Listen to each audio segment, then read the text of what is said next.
Okay, good morning, Europe. Good morning, Austria. And good evening, Hawaii. Or the moon. The moon, that's right. The moon. Today we have a live conversation, a live talk from the ISS Habitat by Michaela Musilova. Dr. Michaela Musilova is an astrobiologist and the director of the ISS Analog Space Station. She also studied and conducted research at the University of Bristol, University College London, and the International Space University. She has worked for NASA, and so far she was the commander of probably now over 20, 30 simulated missions to the Moon and Mars. That's right. Currently, she is a visiting professor at the Slovak University of Technology. And she is also actively involved in the Duke of Edinburgh's International Award as a patron of the program in Slovakia and an emerging leader representative for Europe. Today, I welcome her very much. We have also been working together, and I'm looking forward to her introduction to the ISS Habitat. Michaela, please add something to your bio if you think I have forgotten something. Thank you very much. No problem at all. Thank you very much for the introduction. Hi, everyone. Aloha from Hawaii / hello from the moon. I'm currently on a simulated lunar mission inside the ISS Habitat. I'm currently inside our little lab we have here / greenhouse. You might see some greens growing there in the corner. It's 10 p.m. here, so some of my crew are sleeping and some were in the living room. We're actually currently have a very low power day. Some bad weather / dust storms have come along, so we have to be all kind of sitting in the darkness. So that's why I won't be showing you the rest of the habitat, at least not for now. Yeah, greetings everyone. So I will share my screen to, oh, you may have to let me share my screen. So that I can share the presentation. One second. Okay, now it's. No? Okay. Go. All right. So hopefully you can see my presentation now. I'm going to try and move it up. All right. Can you see it okay just now? My presentation? Yes, it works well. Okay. Yeah. So thank you for the introduction. As was said, I'm the director of the ISS facility, which is this white building, dome, and adjacent kind of container-looking building in Hawaii. I'm also an astrobiologist, focusing on research on life in extreme environments, so trying to understand what kind of life forms exist on Earth in extreme conditions and whether similar life could be found elsewhere in the universe in similarly extreme conditions. And that's why actually this location for the ISS Habitat is perfect for my interests as well, because it's located on a volcano. You can kind of see that from the picture, approximately 2,500 meters up in altitude of the volcano Mauna Loa. And around us are just these lava fields you can see in the picture, and also interesting features like lava tubes or lava caves. And I will talk about these in a little bit. But these features are interesting because we are still hoping to find some life on Mars, and it could very likely be living in such lava tubes, but also we could potentially, us humans, live in lava tubes on the Moon or Mars, and that's why a lot of the research that we conduct here at HISES is related to that. And so let me kind of give you a quick overview of what this facility is like, and then what we do here in terms of research. And afterwards, I'll leave you space for questions. So originally, the ISS Habitat was developed in a collaboration between the University of Hawaii and NASA. And NASA would fund long-duration simulated missions up to a year, where they're primarily focusing on human psychology and trying to understand what people are the best people to send to space or to Mars for long-duration trips up to 2 or 3 years. But they were also looking at other things like food. What's the best kind of food to provide astronauts with, or analog astronauts during these simulated missions. And this is just a quick overview of the different missions that we had here. So it started with a 4-month mission focusing primarily on the food. And what was found was that when the analog astronauts were provided with a mixture of freeze-dried food, so normal vegetables, meat, fruit, and so on, but in a freeze-dried form, they could cook with it and actually be creative, or they were given the option of just eating pre-prepared food that would just be reheated in different forms like the astronauts have on the International Space Station. And they found that actually the creative element was very important, that humans do like to be able to create their own dishes. It's also, for some people, cooking is a hobby, a stress relief. And for others, it's a good way to bond with other crew members when you have to cook and clean with someone else. And for all those reasons, it was found that actually having that element of having to cook and create meals by yourself is very important. And since that mission was successful, they were able to get more grants, more focusing on the psychology. So those were the other 4, 8, and then 12-month missions that happened at high seas. And they were primarily focusing on the crew composition. So what's the best kind of crew to put together? What are the main psychological problems that happen during these long duration missions? And after those studies came through, they got further grants for 2 8-month missions to focus on the crew cohesion. So particularly now we kind of know what the main problems are that happen during these missions. So how do we go about dealing with those problems? How do we make the teamwork be better? How do we help people when they face challenges and deal with them? So this was kind of before my time. I actually was a crew member on mission 6. Unfortunately, it did not last for 8 months, but that's another story for another time. And then actually later that year in 2018, I became the director of High Seas. And nowadays, since I became the director, we're doing both Moon and Mars missions at High Seas. The main difference is the duration. Moon missions tend to be 1 or 2-week missions. The crew is more monitored by Mission Control, which is located on Earth, but also on this island, big island of Hawaii. Whereas Mars missions, the crew is meant to be a bit more independent of Mission Control of Earth. There's a big time delay, and I'll mention that in a little moment.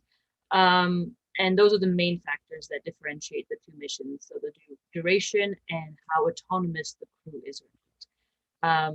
And over the last couple of years, we've had over 20 analog missions take place here at High Seas. We've opened up working with universities and organizations all around the world. So it's not just the University of Hawaii and NASA. We actually had several ESA missions, European Space Agency, but also independent programs. For example, the Sensoria program, which focuses on giving opportunities to minorities and underrepresented groups. And this is what the inside of the High Seas Habitat looks like. It's actually a very recent picture. The crew you can see in this picture is actually currently on mission right now.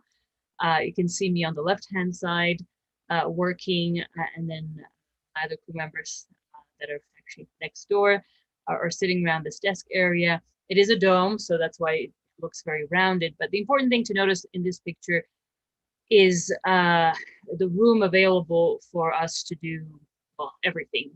From working to exercising to cooking to having some private time. We only have this one main room. You can see in the main picture.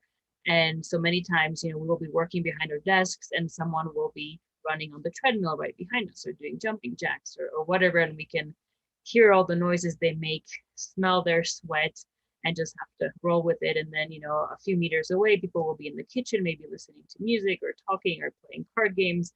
And so living in these conditions, you have to really learn to be patient, tolerant of everyone and everyone's different habits. I also encourage people to be very communicative and to talk about, what might be bothering you. Don't keep things inside. Instead, try and talk to the others, find a compromise, and just be very empathetic. That's very important as well. Just understand each person is dealing with stress and these difficult conditions in a different way. In terms of scale, the dome is about 12 meters in diameter. So again, not much space for us to live together in. However, it is pretty tall, as you can see in the picture, and that gives us a bit more room to breathe, literally. And then each of us gets our own little bedroom. That's the picture in the top right. You can see me there for scale. That was at the start of what was meant to be the 8-month mission. You can see it was pretty crammed in there with all my stuff. Nowadays, during the 2-week missions, we've kind of changed the layout of those rooms. I need to update that picture. And so people do tend to go to their rooms to get some privacy or some alone time, or simply to nap or read in peace when there's too much noise downstairs. There's also a lab that's part of the habitat. I'll show you a picture of that in a moment, and an engineering bay, which is the container you saw on the very first image, where we do mostly engineering work and have all the EVA equipment, so the equipment to go in spacesuits outside to do research. This is so you have an idea of the kind of food we eat. It's all freeze-dried. It's either in the form of granules. You can see on the right-hand side. I always joke that depending on the quality of the food, the main difference is color, really, not so much flavor. We also have a lot of food in the form of powder. You can see in some of the other images.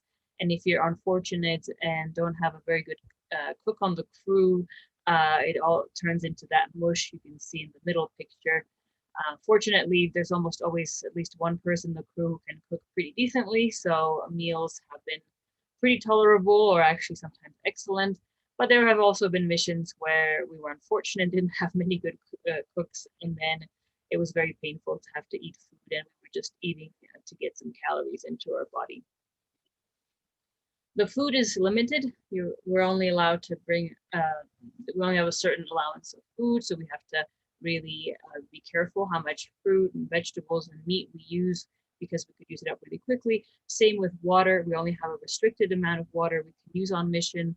So you can see in the picture on the left, we're doing these bucket dishwashing system, where on the bucket on the farthest left is like the dirty water. We have like bits of food and everything floating in there. It's not very pleasant.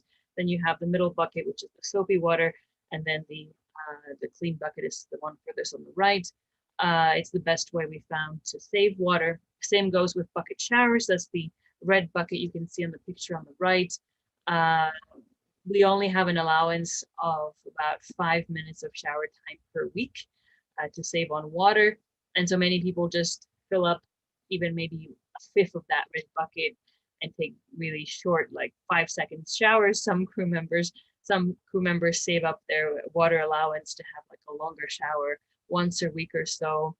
It really depends. Sometimes we have various technical problems. Some are simulated, some are not, and we don't shower at all for 2 weeks straight. So it really depends on the mission and the conditions. But the main rule is really to preserve as much water, food, electricity, and so on. And this is the Mission Control Center I was telling you about. It is located on this island, about an hour and a half away from the station. Usually we have a Capcom, or basically the main communicator from Earth, that communicates with the crew every day between 7 and 9 p.m. and a number of mission support volunteers all around the world that help out with the missions.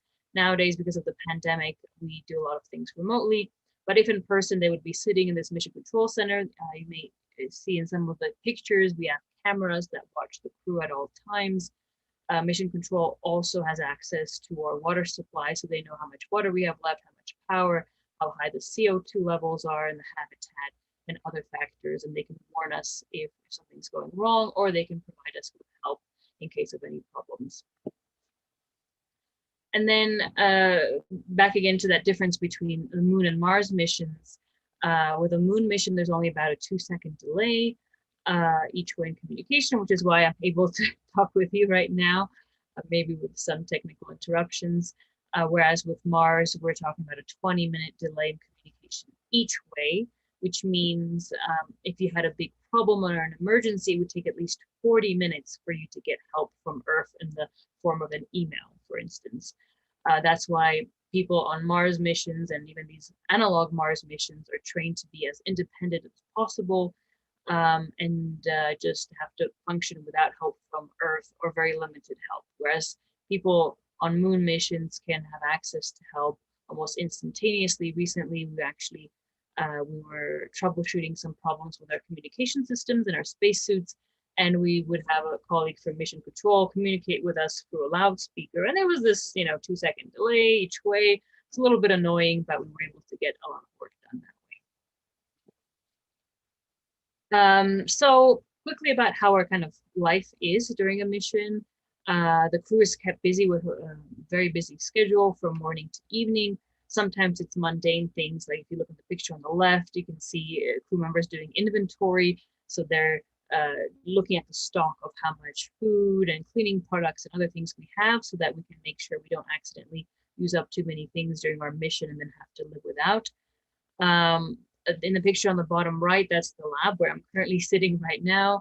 That's where a lot of scientific work gets performed. And then in the top right picture, you can see people doing exercise. We require that each crew member exercises for at least half an hour every day. It can be more depending on the mission and the mission objectives. Also, every day the crew has to write reports about the research they performed during the day. And for example, crew engineers also have to submit an engineering report to tell mission control about, our power levels and if there are any technical problems, things like that. I write commanders' reports every day. And then this is kind of part of our daily ritual. So everyone has to do it. Even I have to do it, as you can see in this picture over here. And it's a way kind of to keep track of all the research and work that's performed during missions, but it's also a way to kind of keep the crew in line with a regular schedule and things they have to do. In terms of research, we do a variety of research. Here are just some examples of geology and astrobiology research that we perform in lava tubes that I mentioned earlier. So there are these caves. If you look at the top left picture, there's me for scale standing above one of these caves. They form when you have an eruption and lava is flowing, and just imagine a river of lava, and the top part of the river starts to react with air, maybe water in the air, and it starts to solidify and it creates a crust that's protecting the river of lava. And then when the hot liquid part of the lava flows through, it just leaves this kind of tunnel behind. And then multiple eruptions can build on and fill in the tunnels or create more layers. And you can get these very intricate and extremely long tunnels as well, sometimes miles long, which are very interesting from the astrobiology perspective. I mentioned of potentially finding life forms that could exist on Mars today. And that's, if you look at the pictures on the bottom left and the top right, those are some deposits that we think are of biological origin, and have a collaboration currently ongoing with NASA Goddard, where we're trying to understand what created these deposits. Is it microbial? Is it just geochemical? And what would it mean if we found something similar on Mars? But there also, these caves are interesting from an architectural point of view, and actually I've had several space architects on missions here where they would study caves like the one in the bottom right picture. You can see it's very spacious. You have some of my crew members for scale, and they studied whether we could potentially build a habitat in there, or a modular habitat, for instance. And then we also do a lot of research focusing on humans. So psychological, physiological, sociological research. Some examples, again, if you look on the left-hand side, you can see in the pictures that we're all wearing these kind of so-called mood sweaters. And what it is there's a sensor in the palm of our hand that's detecting how we're feeling, because apparently we can't control how our palm is reacting. So for example, if you get nervous, you start sweating a lot, but you can't control that, just like you can't control yourself from blushing. And so these sensors then provide information into these mood sweaters, and they are meant to tell the other crew members how you're feeling and to help us increase empathy. So to understand how everyone is feeling and how we need to approach them, for instance. So if you look on the picture on the bottom left, you can see us all doing some weird acrobatic type movements. We're actually in the middle of doing a team building exercise where we're standing on this tiny little towel, and we have to turn the towel while we're standing on it, but it's so small that we all have to be like hugging each other, holding each other in different ways in order to do that. And notice all our sweaters are blue, because that means we're all really focused on the task that we're doing. Whereas if you look on the top left picture on the left, you can see some people have different colored sweaters. Pink means kind of a happy place, orange is kind of more excited, and the white is almost agitated. So clearly the person with the white collar was not having a very good time that time, and we had to kind of, talk to them and figure out what's wrong and how we can help. Other types of research focusing on how much exercise helps us, whether it makes us, for example, digest our problems better, deal with all our stress and things like that better by doing regular exercise, or whether exercise actually just tiring us out and is a further burden to the crew. So, for example, our weight, our sleep patterns, things like that would be monitored. In the picture on the top right, you can see like breathing into things to see whether our breathing gets better with regular exercise. So all these sorts of things are typically studied on crews. And then we also do, here's just a quick summary of some medical training exercises. So during one mission, we did a simulated medical emergency where a crew member, and then if you look at the top middle picture, a crew member gets injured on a mission, and then other crew members have to evacuate them out. And as you can tell, it's very difficult to have to move in the lava terrain. If you look at the bottom left picture, carrying someone wearing all the EVA equipment, so the simulated spacesuits, and then because they're heavy with all that equipment, they end up putting that crew member on a little trolley. You can see in the bottom right picture, and to almost pull and push them up the hill to get them back to the habitat. So we do also this type of research. And then something kind of more up your alley, some space architectural research. Here, the researchers were studying how color affects the happiness of the crew. So they covered the entire habitat in white plastic bags and papers and things like that to try and eliminate as much color as possible. We had to also just dress in kind of black and white all the time. And this was for a whole week, so half of a mission. And a lot of crew members had difficulty with this transition to kind of black and white life, and we're very happy when we could restore color later. Another part of this study was to have a no privacy experiment where for 48 hours we had to have all our bedroom doors open at all times, and again to see how that would affect the crew and whether they could deal with it well or not. And then finally, we also do different types of technology testing. You can see 3 different rovers on this image and a drone that one crew member was testing. We also have a collaboration with various organizations, for instance, HISES, which is like Hawaii's version of NASA.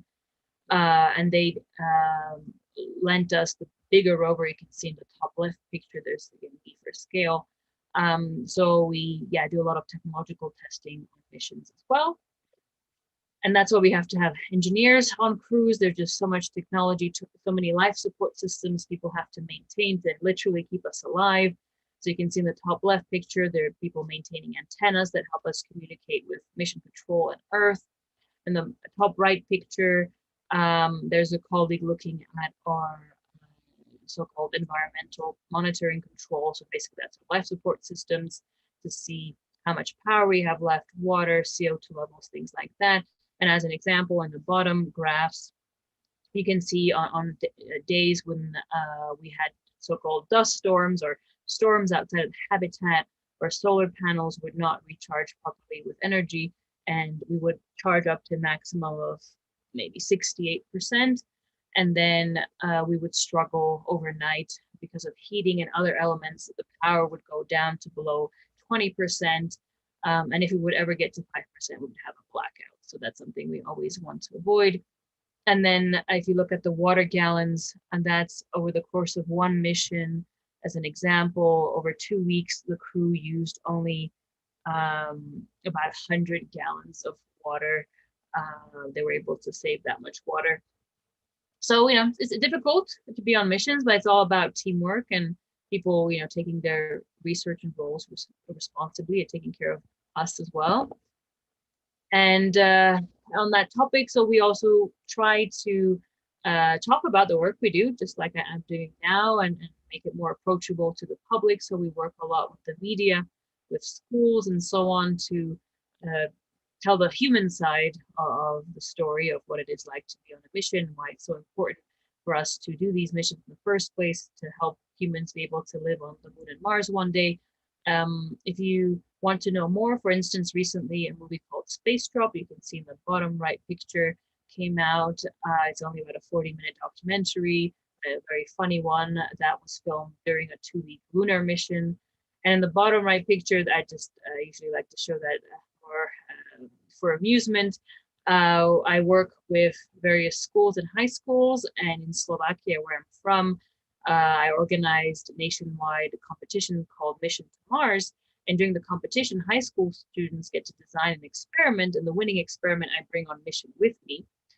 And that particular experiment, they suggested we cut off some of our hair, or men who shave, collect the hair they shave, and then we dissolve it, and it becomes that brown liquid that I'm holding in my hand in the picture, and we can use that as fertilizer. So we've been able to grow some spinach and other vegetables on missions using our own hair. So that's just a little interesting, quirky project that we do here too. And finally, there's ways for people to get involved. If you're interested as mission support volunteer, you can apply to be a crew member on mission or have your research project be performed. And that's actually how Sandra and I know each other. We've been collaborating on different research projects during missions. And yeah, if you would like to know more, here are my contact details, email address, and you can also follow the work on social media. I post my commander's reports regularly, kind of telling stories of what happens. I hope that was helpful, and now I think I will leave space to all of you for questions. So let me exit the page. Wonderful, wonderful. Thank you very much, Michaela. So, any questions from the students?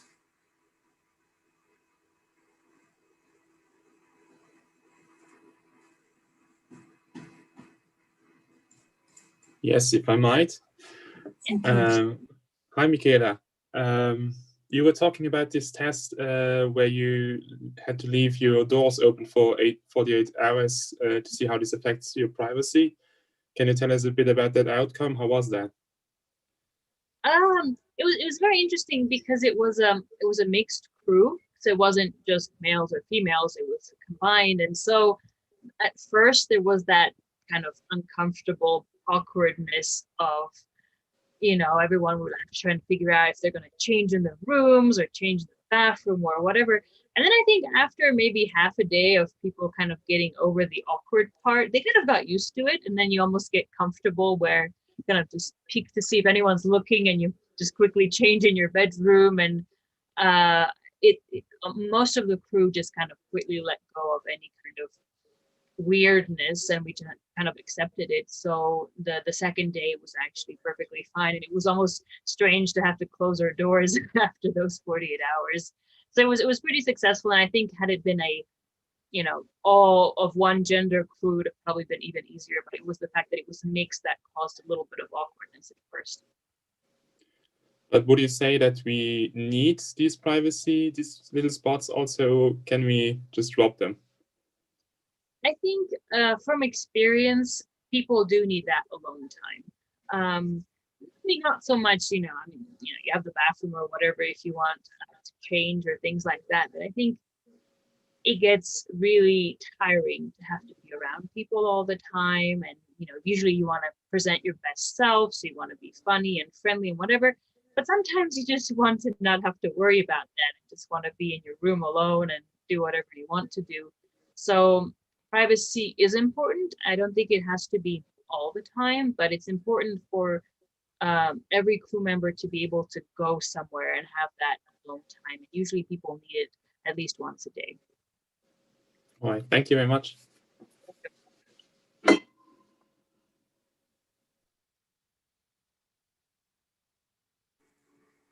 Michaela, where do you go when you need privacy? Good question. I think, now I've been on so many missions that luckily I don't really need it that much anymore. I mean, this lab is a good place is where I go. I also come and do research here. So that is a little bit of my alone time because I'm usually one of the only biologists on the crew. So I tend to have this lab space to myself.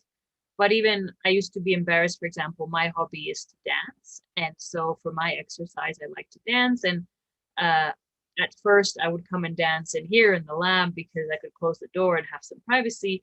And then with time, as I kind of became more comfortable with being around my crew members, I now dance in the corner of the kitchen where people can still see me, but I don't really mind that anymore.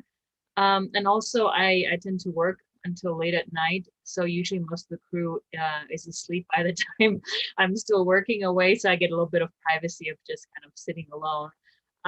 But if I ever needed to just like listen to a private voice message from a family member, or I needed to take a nap, I would just go up to my bedroom.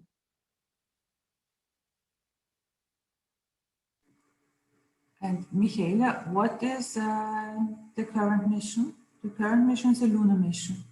Yes, the current mission is a lunar mission. It's a 2-week mission, and it's part of the Sensoria program that I mentioned. That's open primarily to minorities, and it's meant to encourage more women to be in leadership, as also to be majority in the crew. So we're 4 women and 2 men.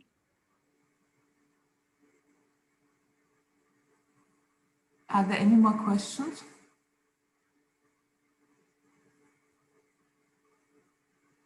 Well, if you think of any questions, like I said, don't hesitate to get in touch. Or if you're interested, we post about what happens on mission every day on our social media, so you can kind of follow along how things develop. Currently, yeah, we have these dust storms happening, so we're all in low power mode. I could quickly show you the habitat, but it's very dark. So if you want, I can do that as a kind of final part of my presentation. But I don't think you're going to see very much. Maybe my crew members, some of them are still going to be around. Try and do this with the laptop. Interesting. So yeah, here's the rest of the lab I was just sitting in. Here's one of our only 2 windows we have, and so you can see some plants growing there. It's a soybean experiment. Now into the darkness. Okay, one thing I guess I didn't show is the bathroom. So behind me, we have a urinal, which is for men and women to use. And the shower, we don't actually shower, but we use that bucket behind me. And then the so-called space toilet over there, it's a compost toilet where everything we put in gets recycled. So I'll leave it at that. Okay, and here's the main part of the habitat. You can see it's pretty dark in here right now because we're saving power. Some crew members in the background might see waving at you. There you go. And upstairs behind me in the darkness is where the bedrooms are. And let me show you maybe the kitchen a little bit. What's that? Oh, yes, I meant to show you the chicken. Here we go. We have this chicken here, which people use every time they eat a cookie that's freshly baked around here. And then behind me is the kitchen with the buckets I was telling you about over there. And kind of our little living room area. And we also have something like a Christmas tree over here. It's kind of plant growing mini greenhouse thing, and we decorate it in a Christmas way because it's the holidays. All right, thank you, everyone. Oh, and then finally, something I don't think I showed you on pictures. Here we have our airlock. We have to go through this to go outside. In this airlock, we do decompression for 3 minutes inside here before we can go to the outside world. And this room over here, this is engineering. So I mentioned we have all our kind of life support systems over there, batteries that store power, and our spacesuit equipment is here on the wall behind me. All right, I will go back inside. So we're still inside the habitat. Again, to go outside, we have to wear spacesuits and go through this airlock protocol. All right, back to the lab. So you can tell it's not very big, but roomy enough so it doesn't feel like a prison. Michaela, when you took over as a director for the ISS Habitat, what have you changed? The main thing was to open up the facility to literally people all around the world, so to make it more accessible, to bring in the moon mission so they didn't have to be just the long duration missions. And in terms of, from an architectural point of view, we changed the layout of that main room. So we have those kind of newer desks you saw. We replaced what used to be a carpet, the flooring, some new equipment for the kitchen and things like that. And the main thing we changed were the spacesuits. We kind of upgraded them to be easier for the analog astronauts to move around, because the previous ones you would have to turn your entire torso to be able to look from side to side. So when doing research, it's really important to be able to bend over, have more air to breathe and things like that. So those would be kind of the main things. Also, we put in place that whole life support system, the environmental monitoring controls, so that the crew members can monitor better, how much power we have, water, and things like that. Thank you. Michaela, Mhm. I have a question, or maybe two questions for you. Okay. You talked about the effect of colors. Have you ever researched or tried to use integrate so like patterns, like people in the Arabic world use, or maybe art in general, to pleasure the well-being of the participants? And do you have windows in your habitat? Oh, yes. Okay, so I'll answer the window question first. We have two windows in the whole habitat. One is the one I showed you right next to me in the lab, and the other one was in that living area, which you saw some of my crew members sitting there.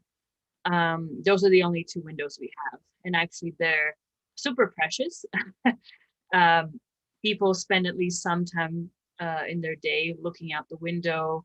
On days like now with the dust storms, it's very depressing to look out the window, but people still feel the need to, look elsewhere than inside the habitat. So the windows, from my experience, are extremely important, especially if people are going through any problems. They feel like they need to kind of escape to another world, at least mentally.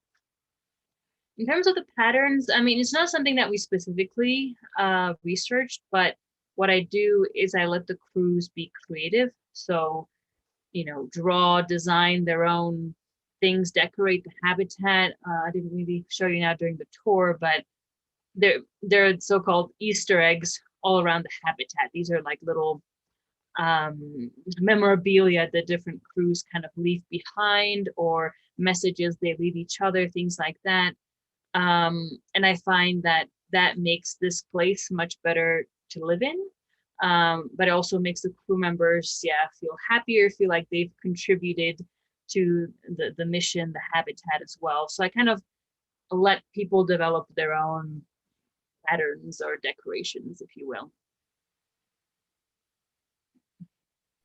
Thank you. Yeah, welcome.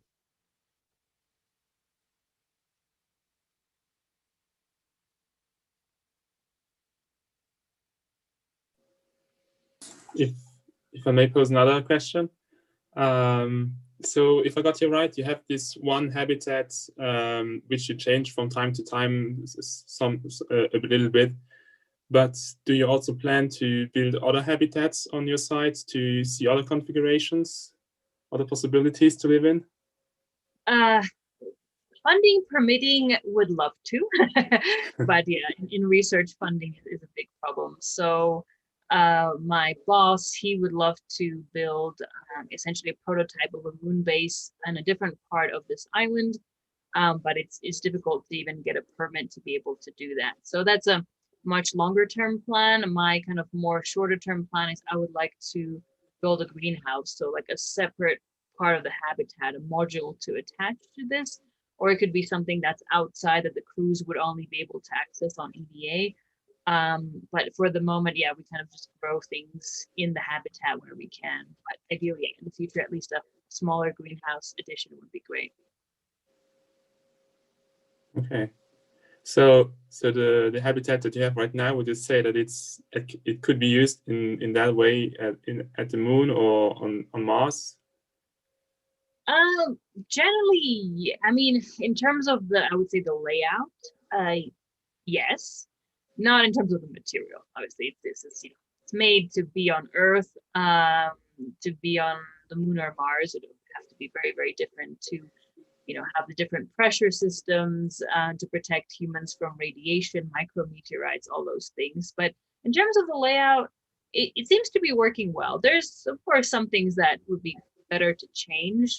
Definitely some equipment we would love to bring in. For instance, we have a treadmill and a bicycle, but if we could find a way of using the energy that's being generated by people cycling, for instance, so that when we have low power days like now, we can just kind of make our own energy, that would be ideal. But again, that's a funding issue why we don't have that. But overall, I think the way it's currently laid out with some tweaks, it could probably work. But yeah, the structure itself would have to be very different to survive on the Moon or Mars. All right.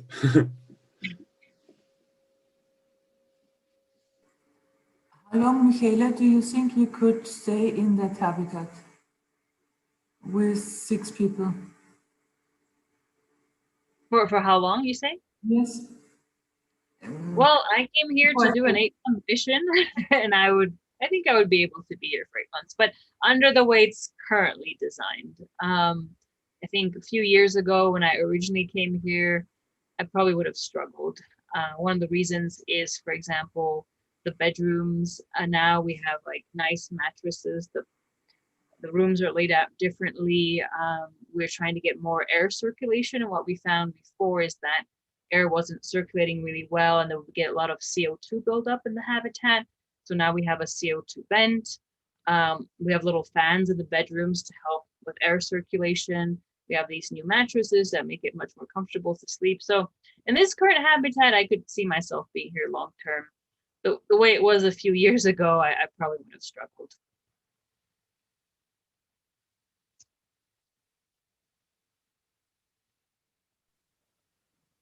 If I may go again, how much free time do the people have inside the habitat, and how is it structured? Like, do everybody has the same time off so they can bond as a group, or is it structured that there are like times and the whole day something has to be done or something has to be worked on?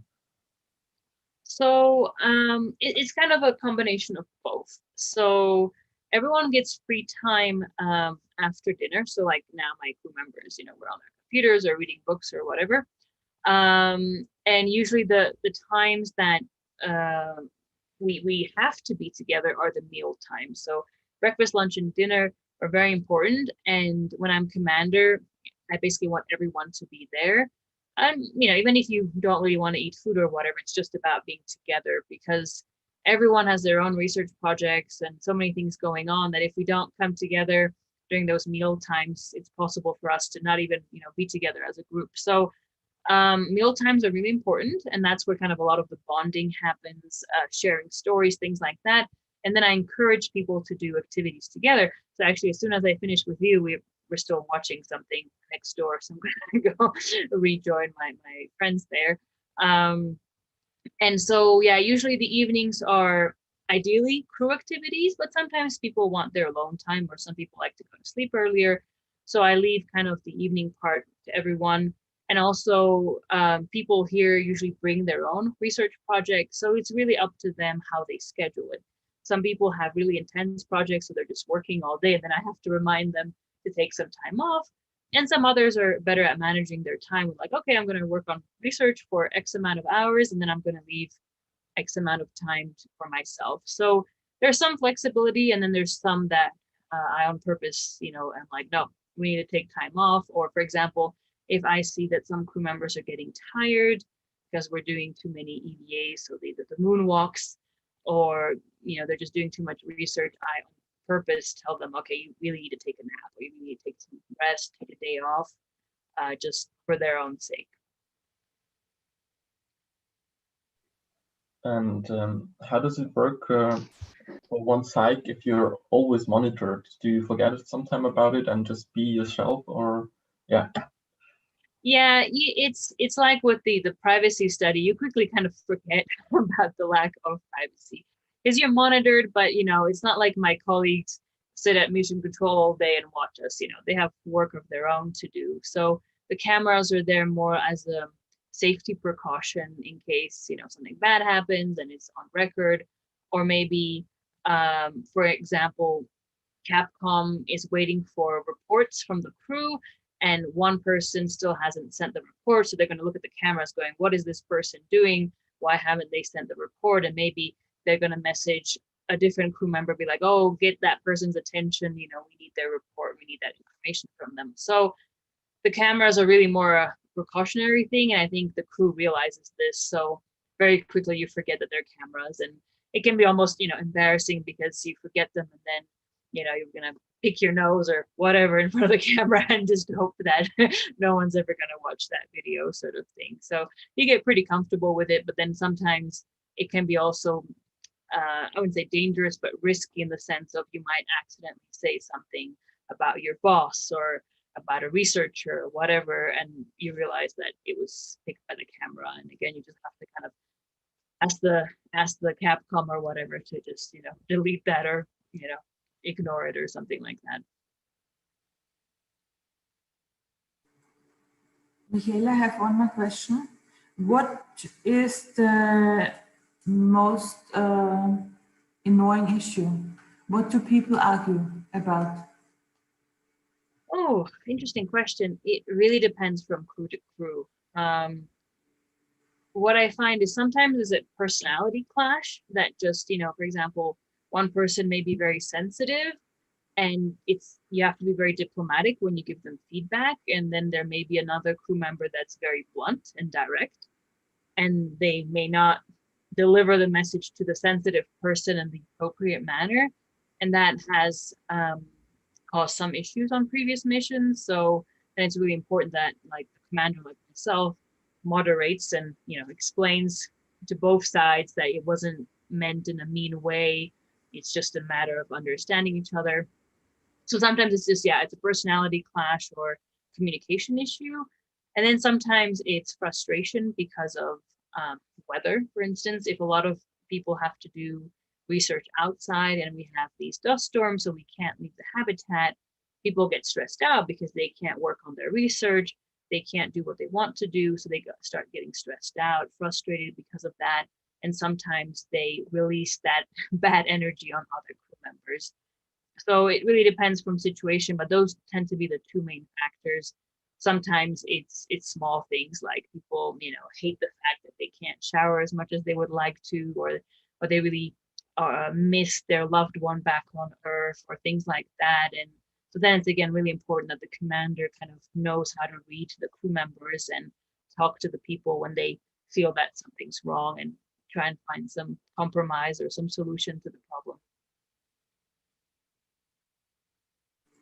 Thank you very much.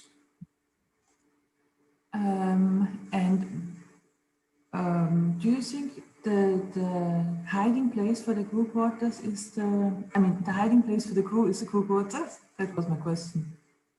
Or any other favorite? Usually the bedroom is usually where people kind of go for alone time. Sometimes I find someone else in the lab as well, because I think the reason people may want to go to the lab is because it's a bit bigger and there's the window that they can look out. So that's why it's a bit better than the bedroom, which is much smaller and can feel a bit more claustrophobic, because there's no window and not a great amount of air circulation. And sometimes, for example, the engineers will go into the engineering bay because that's, you know, kind of where they live. And so again, maybe because it's more spacious, maybe because it's more comfortable, because they see all the equipment or something that might relate to them more, that might be their kind of alone place. Thanks a lot. Valentina, you would like to ask a question? Hello, Michaela. Hi there. Hi, thank you for the insight into your habitat. I would like to pose a question about mood sweaters. What was the outcome? How long did it last? Were the people uncomfortable because their emotions were always monitored?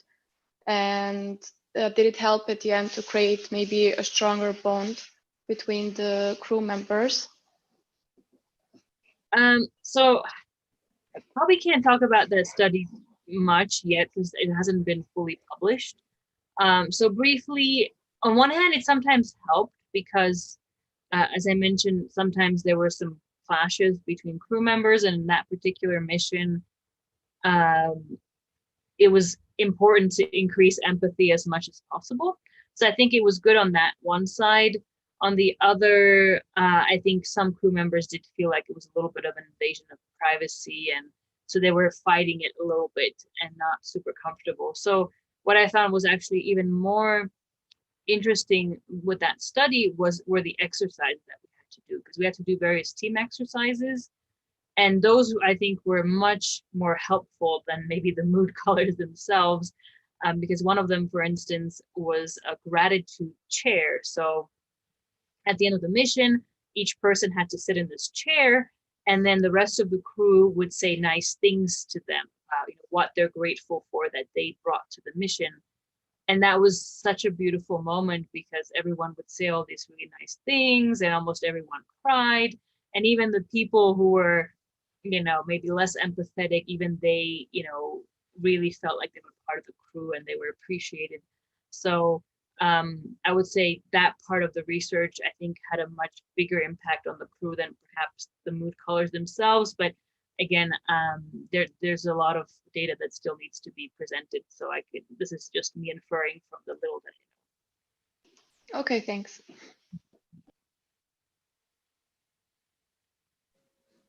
So I can imagine that the mission will be much more pleasant if you get all along the people that are staying inside. So I was wondering, how do you set up these crews? Are there any special things that you compare to each other, like similar interests, or how do you compile teams? Yeah, so it's a variety of things. So first, I ask everyone for their CV and experience. I'm interested in their research, but also their motivation. Why do they want to go on missions here? That's very important. And then I look at relevant experience in terms of working in stressful conditions, working in teams, being a leader and a follower, things like that, because that again tells me a lot. So even being a Boy Scout, Girl Scout, means that you went outdoors, you work with other people, and that indicates a lot of things. And then I also look at experience in terms of maturity. If you're a young person, that is very eager but has only limited experience versus someone who has maybe decades of experience.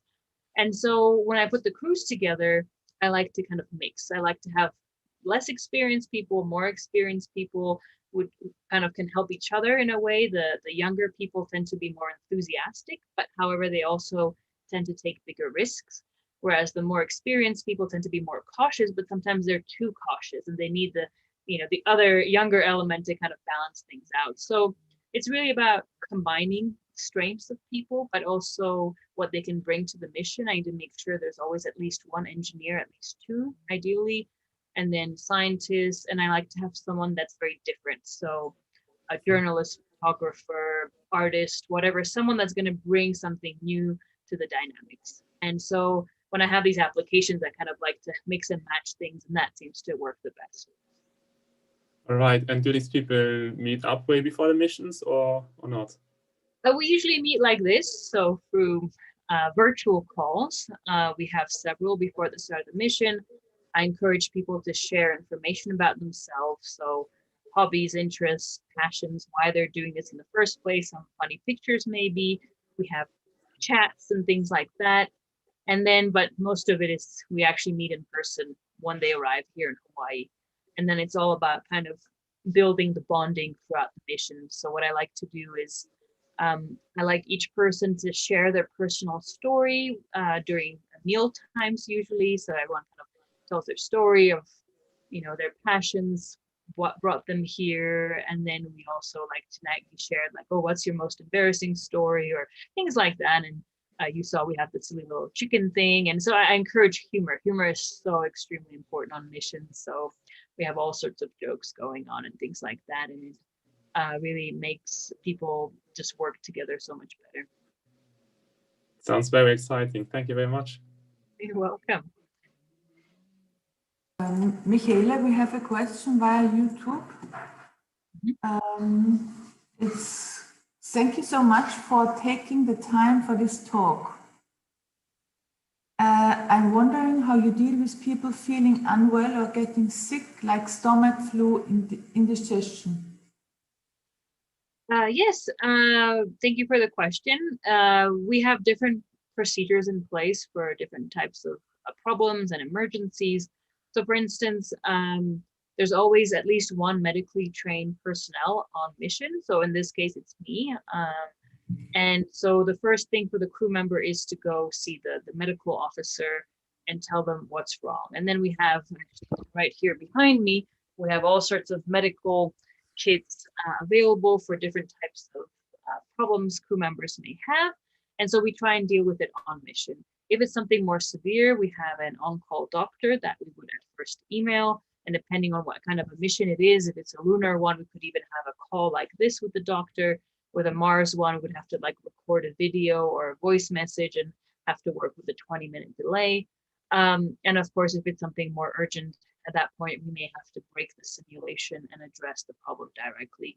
So because of the pandemic, we actually have a vehicle that's or space shuttle that's docked nearby in case, you know, we would have to take someone to the hospital or something like that. So we have different procedures in place to deal with different types of problems. So, thank you very much, Michaela. Now it's 11 o'clock on your side, right? Yeah, so if you don't mind, I want to go back to my crew, but I hope I was able to answer most of your questions. Again, please don't hesitate to get in touch if there's anything else. Thank you for your interest. It was great to hear all your questions. Thank you very much, Michaela. Have a good sleep. Thank you. Appreciate it. Bye, everyone. Aloha.